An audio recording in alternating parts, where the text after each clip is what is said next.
Olá, estudantes da EJA, tudo bem? Eu espero que sim. Eu sou o professor Juliano e hoje nós temos uma aula de arte. Vamos iniciar a nossa aula?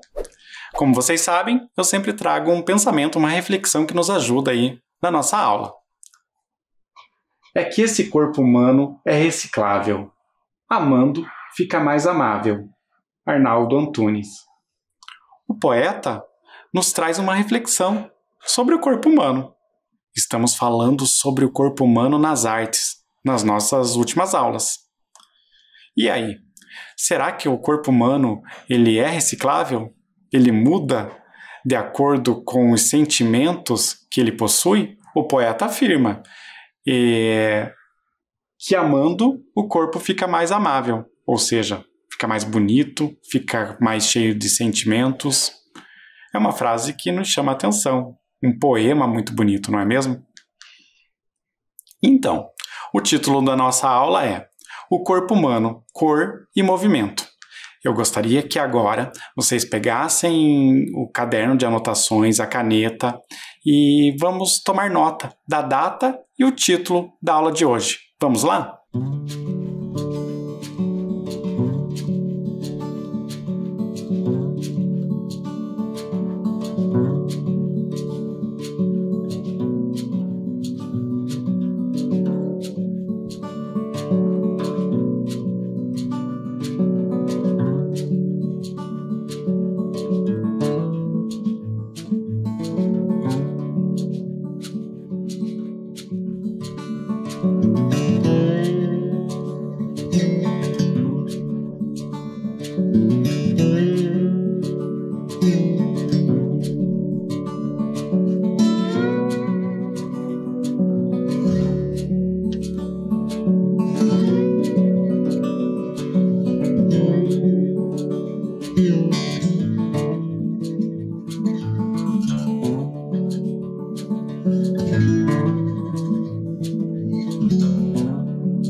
Anotaram?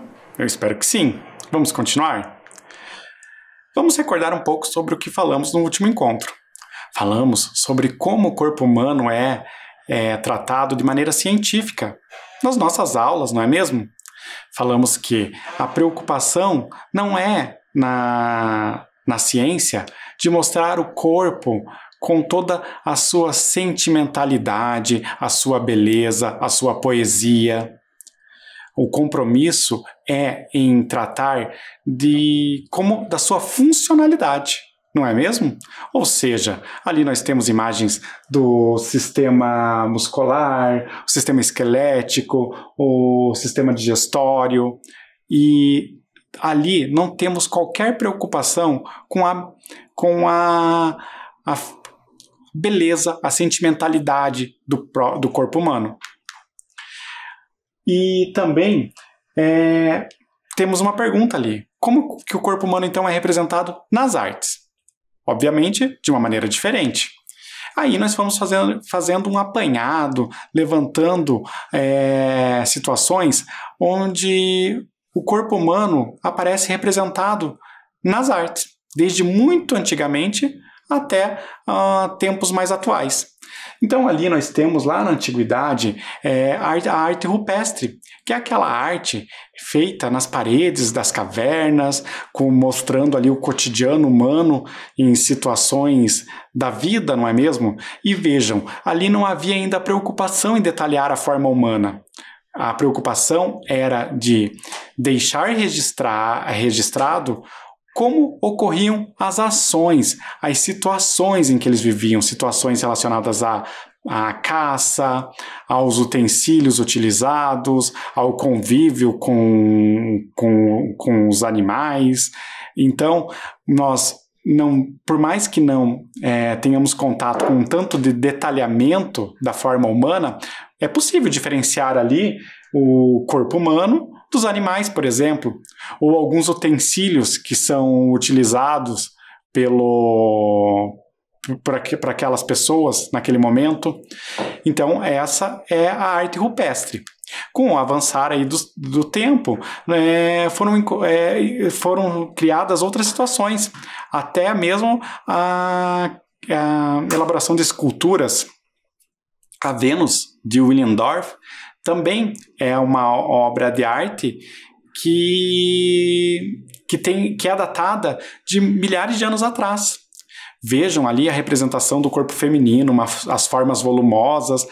Então, o corpo já começa a ser retratado com um detalhamento maior. E o que chama a atenção nessa obra é justamente as formas elas serem bem maiores do que o corpo humano normalmente é apresentado e nos faz pensar sobre qual era o padrão estético naquele momento. Então, as mulheres eram valorizadas justamente pela sua capacidade reprodutiva. Por isso, seios volumosos, o quadril mais largo. Então, a arte, então, representava um padrão de beleza de um determinado momento. E outros povos também tinham técnicas e formas muito peculiares, muito específicas de representar o corpo humano. Os egípcios, por exemplo, representavam em suas pinturas o corpo humano parte de frente e parte de perfil. Recordam disso? O rosto, ele ficaria de perfil. Contudo, os olhos sempre de frente. O tronco de frente e as pernas e pés de perfil. Então, havia uma preocupação em representar a figura humana com essas características. Tanto é que essa forma de pintura recebia um nome, a lei da frontalidade, o respeito a essa representação, parte de frente e parte de perfil. Isso não acontecia nas esculturas. Vejam, as esculturas egípcias eram representadas de frente e sem qualquer expressão facial. Isso é uma característica marcante também. E quem eram essas figuras que normalmente eram representadas nas artes? Os faraós e os deuses. Os faraós, que ocupavam lugares de reis naquele lugar, naquele reino, eles ocupavam uma posição de destaque. Então, eles só estavam abaixo dos próprios deuses. Inclusive, eles eram encarados pelos egípcios quase que como deuses. Por isso, eles eram representados com destaque nas obras artísticas. E os gregos e os romanos? Eles também valorizavam muito as formas físicas. Tanto é que que esse povo representava o corpo humano, na maioria das vezes, nu, com o corpo à mostra. Não havia a presença de roupas, justamente por valorizar o corpo em toda a sua plenitude. A forma física e o exercício físico eram muito valorizados pelos gregos e pelos romanos. Vejam ali na imagem que aparece na tela de vocês a obra Hermes Ludovisi. Ali, o personagem não está vestido, ele está despido. E ali podemos perceber os seus músculos e toda a sua forma física, a valorização do físico. E isso ocorre em outras obras, como, por exemplo, Afrodite de Capua, onde a personagem feminina também está com o peito nu, valorizando a forma física. E isso acontece em outras obras, como o Lançador de Discos. E isso se dá até um período histórico que nós chamamos de Idade Média, quando a igreja começa a ter muito poder e aí essa valorização do corpo humano acaba caindo em desuso. Os artistas não expressam mais o corpo humano da mesma maneira, porque nesse momento histórico o que era importante seria a própria igreja, o valor dado à igreja e o seu poder. Então, nós podemos perceber ali na tela de vocês algumas imagens que representam esse poder da igreja. Vejam, nós temos ali uma obra onde um rei está sendo coroado, né? E ele está sendo coroado pelo próprio Papa, o Papa Leão III, que naquele momento era a representação, o representante oficial da Igreja Católica. Então percebam como que a Igreja estava relacionada com o poder naquele momento. Também era muito forte a noção de pecado, a ideia de pecado. Logicamente, o corpo nu nunca seria representado nesse momento. A valorização da Igreja, o corpo, que era uma coisa humana, uma coisa terrena, não deveria ser valorizado. Então, as imagens que eram consideradas sagradas eram representadas pelos artistas. Normalmente traziam narrativas religiosas. Então, a preocupação naquele momento não era mostrar o corpo, e sim toda a história que envolvia uma determinada narrativa. Na obra que vocês estão vendo na tela, aí, vocês têm lá a ressurreição de Lázaro. Temos lá o personagem voltando do mundo dos mortos. E ali é uma narrativa bíblica. Muitas pessoas conhecem essa história. Vejam que o que se tem importância nesse momento é mostrar todo o contexto, a narrativa, e não propriamente o personagem humano. Não é o corpo humano, o detalhamento desse corpo. Então, o que envolve a narrativa são outros elementos, como, por exemplo, as roupas, o cenário.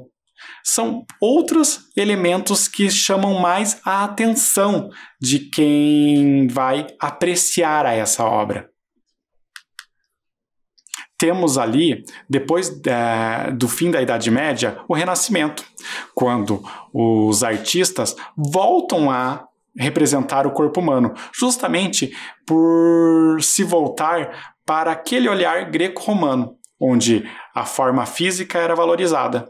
Só que nesse momento, no Renascimento, ele recebe esse nome justamente por trazer ideias novas, por existir um renascimento das artes, pelo fato de que o Renascimento irá representar o corpo humano de uma maneira um pouco mais natural. Então, diferentemente lá da época clássica, das artes clássicas, gregas e romanas, o corpo humano poderia ser tratado da maneira como ele realmente era.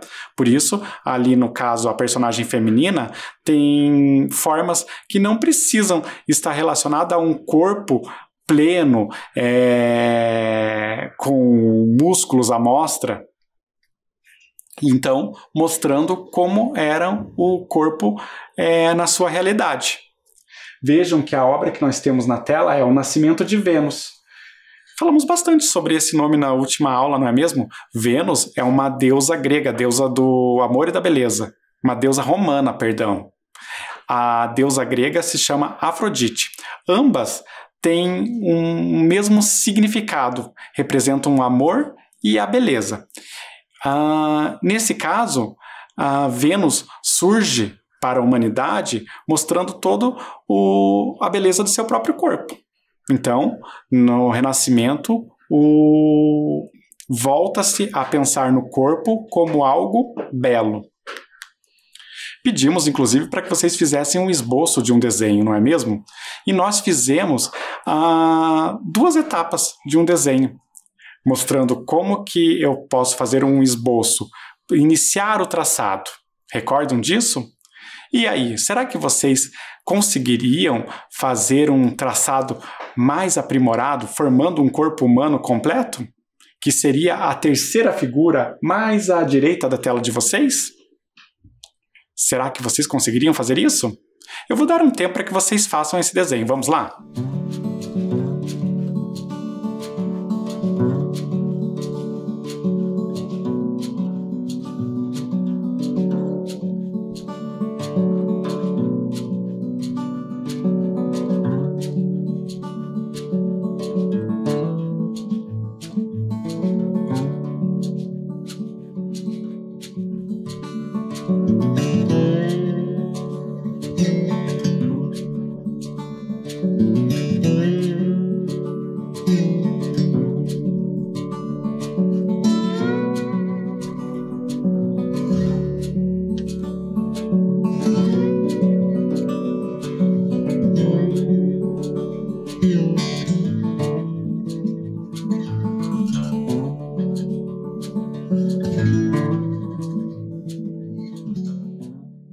E aí, conseguiram? Eu espero que sim. Vamos dar continuidade? Então, vocês perceberam que no primeiro esboço do desenho, nós tínhamos ali a presença das articulações. As articulações são importantes para dar movimento ao corpo. E um desenho precisa de articulações para exemplificar esses movimentos, não é mesmo? Então, falaremos muito sobre isso, sobre movimento no corpo humano, na representação em todas as artes. O movimento nas produções artísticas. Um autor que se destaca quando falamos de movimento é o Edgar Degas. Ele foi um pintor impressionista francês, consagrado por suas pinturas femininas, sobretudo pela série das bailarinas, e também pelo efeito de movimento retratado em suas obras. O Edgar Degas era francês e ele tinha uma vocação para desenhar, para pintar personagens em movimento. Tanto é que ele se destacou por desenhar ali diversas obras que representavam bailarinas. Tanto é que ele é reconhecido por muitas pessoas como o pintor das bailarinas. Ali na tela de vocês, nós temos uma obra. O balé clássico. Vejam que é uma pintura, né, a óleo, e nós podemos verificar as personagens no momento de um ensaio. Então, o Degas ele se comprometia sempre em mostrar essas personagens e nas mais diversas situações, mas sempre envolvendo a arte da dança, a arte do balé. Aqui também temos o momento em que a bailarina está nesse ensaio, também uma pintura a óleo, e vejam os traços. O Degas, ele necessariamente não tem a necessidade de mostrar a realidade com detalhes. Ele mostra mais a situação. Por isso, esse gosto dele por mostrar o movimento. Conseguimos perceber, captar o movimento do personagem na obra do Edgar Degas. Aqui também temos outra obra, O Vestido da Bailarina, e essa pintura é em pastel sobre tela. O que isso quer dizer? Perceberam que ali, ao lado da obra, O Vestido da Bailarina, nós temos uns blocos coloridos. Aqueles blocos são chamados de pastéis, porque eles são outra forma outra técnica de pintura. Aquele bloquinho que lembra ali um giz de cera, na verdade é um pastel. É uma outra maneira de pintar, que não é o que a tinta não precisa do pincel para ser levada à tela. Então, os traços do artista acabam sendo um pouquinho diferentes. Eles, em alguns momentos, talvez não consigam atingir o nível de detalhamento, talvez, do que o pincel e a tinta a óleo, ou outro tipo de tinta, não é mesmo? Aqui nós temos uma das obras mais clássicas do Edgar Degas, Bailarina de 14 anos. Interessante é que essa obra ela foi construída em partes. À esquerda de vocês, nós temos o esboço dessa obra, quando Degas pensou nessa escultura. Então ele fez uma pintura, né, ali com pastel. Nós podemos perceber a bailarina de costas. Ao lado, no lado direito de vocês, nós temos a escultura. O Degas não era somente o pintor, ele também era um escultor. E nós temos a escultura em cera. Vejam ali o semblante da personagem, a expressão facial, não é mesmo? E a posição que ela está. Lembrem, estamos falando muito sobre movimento nas artes plásticas. Então, o que vocês acham que a personagem está fazendo naquela situação? Parece estar agradecendo o público, parece estar numa posição onde está recebendo os aplausos, algo assim, não é mesmo? Essa é uma das obras mais emblemáticas do Edgar Degas. Aqui temos uma frase dele. A arte não é o que você vê, mas o que você faz os outros verem. Interessante isso, não é mesmo? Então o Degas não se preocupa em colocar no papel ou esculpir algo que alguém vai ver somente, e sim algo que alguém vai ver a partir daquele sentimento. Então a arte precisa estar carregada de algo mais do que a forma pura e simples. Ela tem que apresentar um sentimento. Agora temos um exercício aqui. Qual das obras utiliza a técnica de pintura com pastel? Lembrem que falamos sobre isso. O pastel é uma técnica de pintura, diferente da tinta com pincel. E aí?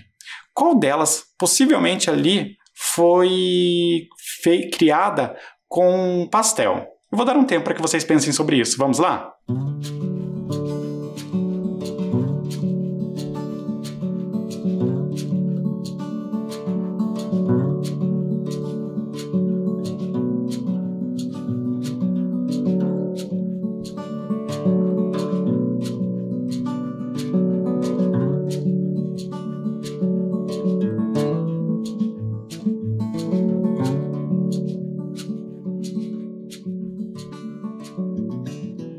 E aí, pensaram sobre isso?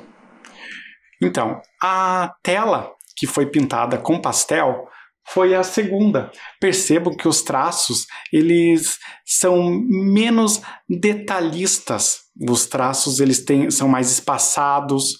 Isso mostra uma diferença entre as técnicas. Uma não é menos importante do que a outra. São técnicas diferentes. E agora nós vamos falar sobre um outro artista que se destacou nessa questão do movimento. Temos ali na tela de vocês o Keith Haring. Keith Haring foi um desenhista e ativista social norte-americano. Sua arte pop e seus grafites ganharam grande destaque no metrô de Nova York nos anos 80. Olhem que interessante. O Keith Haring, ele é um artista que apreciava a arte urbana, a arte que é acessível a todos. Por isso mesmo, ele se enquadra aí nesse movimento da pop art, dessa arte popular. Os seus desenhos, basicamente, tinham uma inspiração nos desenhos animados. Ele era fã, por exemplo, dos personagens da Disney, como o Mickey. Inclusive, o Mickey foi uma referência em muitas das suas obras. Ali nós temos uma imagem do Kate produzindo lá no metrô. É interessante pensar que o metrô é um local por onde passam muitas pessoas ali durante o dia. Então, quando as pessoas têm acesso a esse tipo de arte, elas não vão precisar se locomover, ir até uma galeria de arte, um museu, para ter acesso a ela. Elas podem apreciar uma pintura em qualquer lugar da cidade, como, por exemplo, o metrô. E ele se enquadrava justamente nesse tipo de arte, a arte que é o grafite. essa pintura, então, em muros, em fachadas. Aqui nós temos uma outra tela que mostra uma produção do Kate. Olhem ali, Melhores Amigos é o título dessa obra. Percebam que além de tratar do movimento, ele abusa de cores vivas, cores que chamam a atenção aos olhos. O amarelo, o vermelho, o lilás, são cores mais fortes, não é mesmo? Cores quentes, inclusive.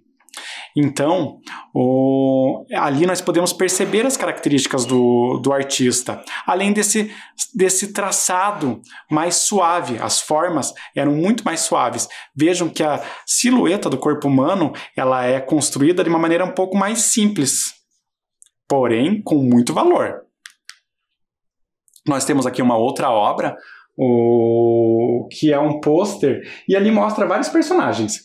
Alguns elementos nos fazem ter certeza de que os personagens estavam em uma ação que envolve uma dança, não é mesmo? Justamente ali a presença do movimento constante nas obras do Herring.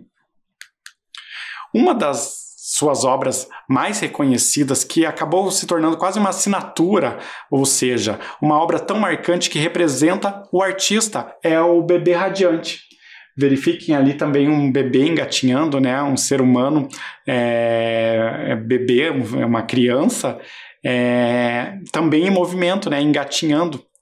E radiante justamente pelos traços que estão ao redor ali, né? Mostrando que ele pode emitir raios ali, algo como raios. Também temos uma outra obra emblemática e que chama a atenção justamente pela mensagem que ela traz. O Kate Herring, ele era um defensor da causa contra o HIV, né? Ou repensar as atitudes em relação ao avanço da AIDS no mundo. As suas maiores produções surgiram na década de 80, quando o mundo estava envolvido aí nessa epidemia de AIDS. Então ele trazia essa mensagem, essa reflexão. Vejam, ali nós temos em inglês ignorância igual a medo, silêncio igual a morte. Então o Herring nos faz pensar sobre as ações humanas em relação a um problema da atualidade naquele momento. Olha o que o Kate Herring fala. A arte celebra humanidade. A arte celebra a humanidade, em vez de manipulá-la. Então, o Kate Herring, ele tinha essa preocupação de não manipular as pessoas, e sim celebrar as pessoas. Mostrar que as pessoas eram algo de bom para o planeta, para toda a humanidade. Agora eu quero convidá-los a um exercício. Peguem aí o caderno de vocês e registrem. Escreva suas impressões sobre a obra. Aquela obra que acabamos de ver. Eu gostaria que vocês escrevessem. O que vocês pensam a respeito dela? O que vocês entendem com aquelas pessoas que aparecem ali representadas, né, as formas humanas? Existem alguns elementos, como um X, não é mesmo? No centro ali da forma. Também temos os personagens com os braços, ora nos olhos, ora nos ouvidos, ora na boca. O que será que isso quer dizer? Eu vou dar um tempo para que vocês registrem a questão e já respondam na sequência. Vamos lá?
E então, conseguiram? Eu espero que sim.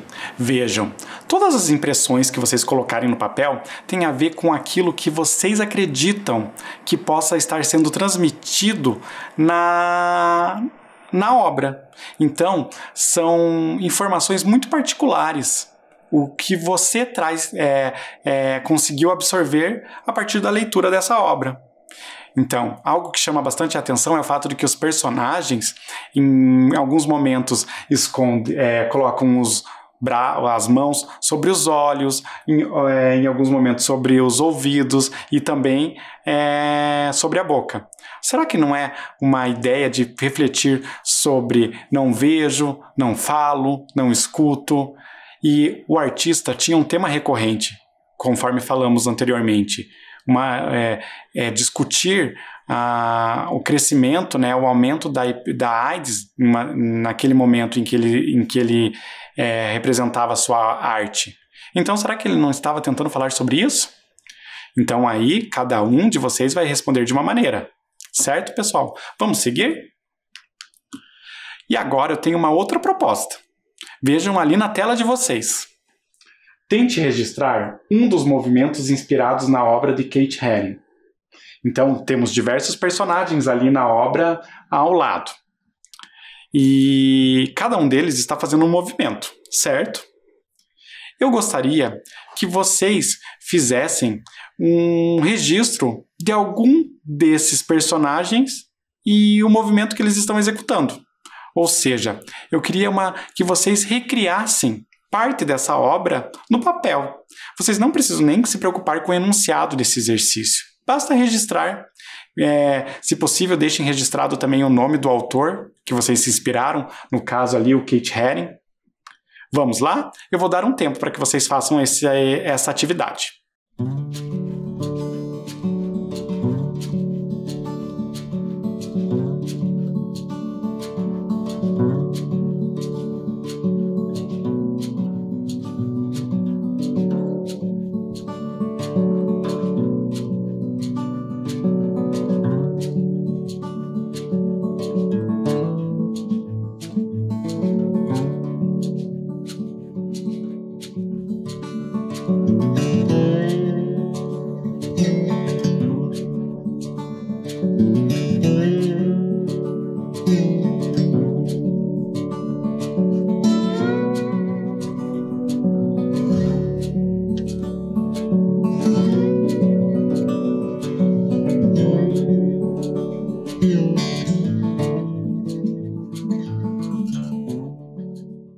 E então, conseguiram fazer o registro? Eu espero que sim.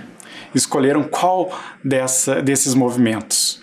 São todos muito interessantes, não é mesmo? Todos lembram um personagem envolvido em uma dança, não é mesmo? Vamos continuar? Nós vamos falar agora do Alberto Giacometti. Vejam, Alberto Giacometti foi um escultor e pintor suíço, o mais famoso nome entre os escultores surrealistas. Criador de uma obra plástica que percorreu a escultura, a pintura e a cenografia. Olhem que interessante. O Alberto Giacometti também era pintor, escultor. Ele era envolvido em diversas artes. E interessante é pensar aqui que ele era um surrealista, ou seja, ele era uma pessoa que se preocupava em construir algo que não tivesse nada a ver com o realismo. Não precisava se preocupar com o realismo, era o contrário. O surrealismo é muitas vezes representado por aquilo que nós entendemos como um sonho. Imagine o sonho mais fantástico que você possa ter representado em uma tela, em uma escultura. Então, os surrealistas, eles têm essa preocupação. Trazer para o concreto aquilo que seja impossível à vida humana. Aqui nós temos uma obra do Alberto Giacometti. 3 homens caminhando. Olhem que interessante, as formas alongadas. Conseguimos facilmente perceber pelas partes do corpo, as pernas, o tronco, os braços, a cabeça, que se trata de uma forma humana. Contudo, ela se distingue, ela é diferente por ter proporções diferentes. Ela tem proporções muito específicas, aquele corpo alongado, fino, pernas bastante alongadas e finas, assim como os braços. Então, essa é uma assinatura, uma característica da obra do Giacometti. Construir personagens com essas características. Aqui uma frase do Alberto Giacometti. Só a realidade me interessa. Olhem que interessante. Ele é um surrealista. E em algumas das suas entrevistas ele fala assim, que só a realidade o interessa. Muitas dessas entrevistas ele dava para explicar ou justificar a sua obra. O fato é que a grande maioria dos artistas não gosta de ser enquadrada em um determinado tipo de manifestação artística. Eles gostam de ter uma característica própria, de ter a sua arte como única. Então, talvez isso justifique o fato de que, muitas vezes, aquilo que eles colocam para explicar, justificar todas as suas produções, seja diferente da maneira como as outras pessoas enxergam a sua arte. Aqui, nós temos uma atividade. Então, eu gostaria que vocês voltassem ao caderno de vocês e registrassem. Que título você daria a esta obra de Alberto Giacometti? Então, temos ali uma obra fotografada, uma escultura fotografada. E aqui nós temos que refletir. Que título nós podemos dar a essa obra? Que título você daria a essa obra? Vamos lá? Pense sobre.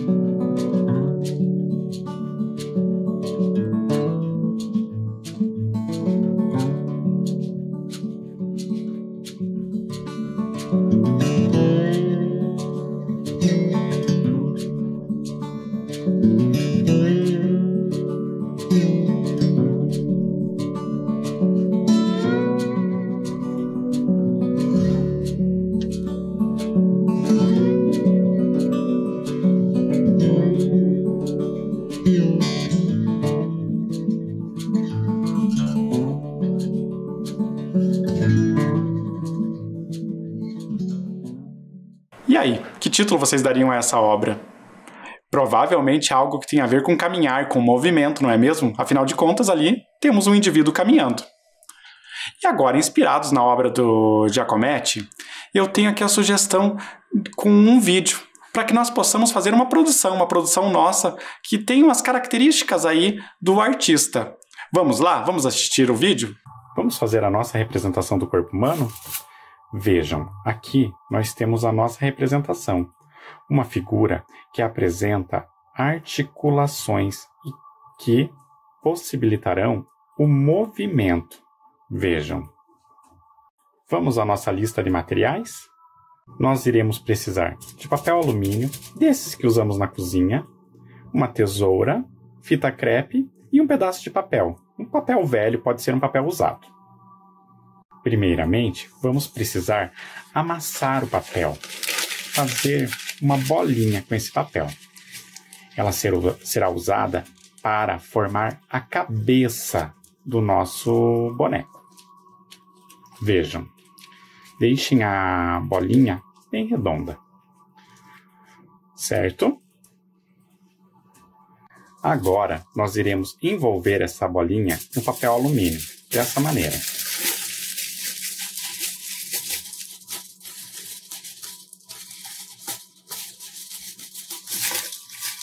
Depois, iremos enrolar o papel e formaremos o corpo do nosso boneco. Vejam. Basta apertar bem. Nessa parte final aqui, nós precisaremos fazer o seguinte: fazer uma dobra, formando uma espécie de gancho. Vejam.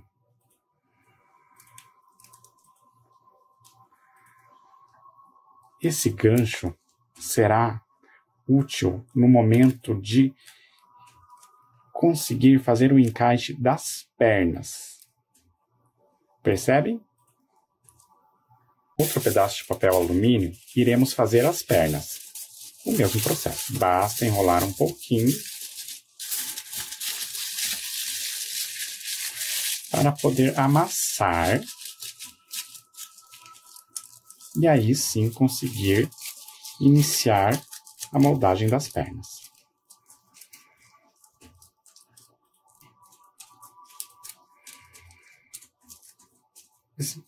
Isso precisa ser feito com cuidado, para não rasgar o papel.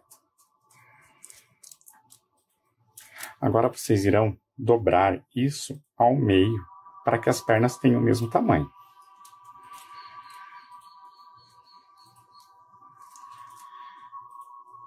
Basta fazer um encaixe aqui, certo?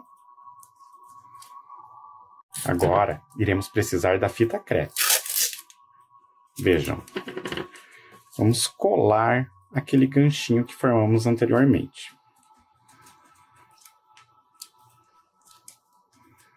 Envolvam a fita crepe no corpo do boneco.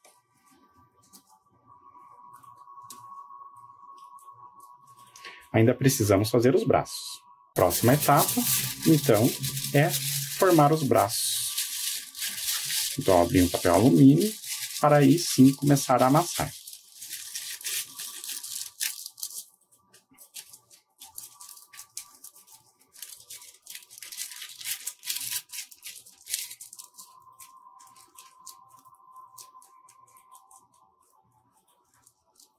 O mesmo processo será feito. Você precisa encontrar o meio. Vejam.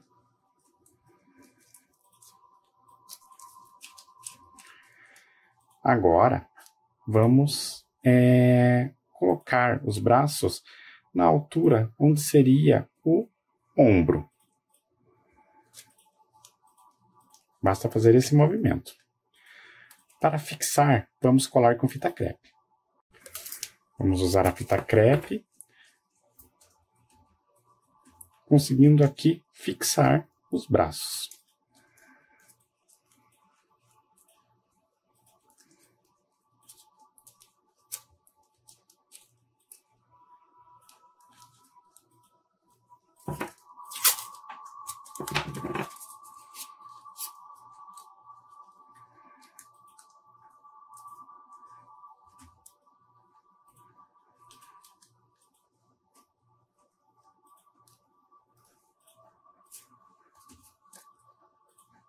Agora que já temos o boneco moldado, podemos pensar em uma ideia de movimento. Vejam, são os mais diversos.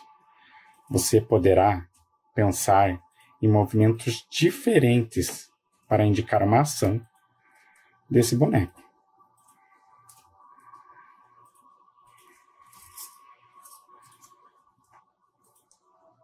Certo, pessoal? E aí, gostaram do vídeo? Eu espero que vocês tentem fazer em casa. Os materiais são muito fáceis de serem encontrados nas nossas casas, não é mesmo? Bom, pessoal, por hoje vamos terminando a nossa aula por aqui. Já deixamos marcado o nosso próximo encontro, certo? Até lá, tchau!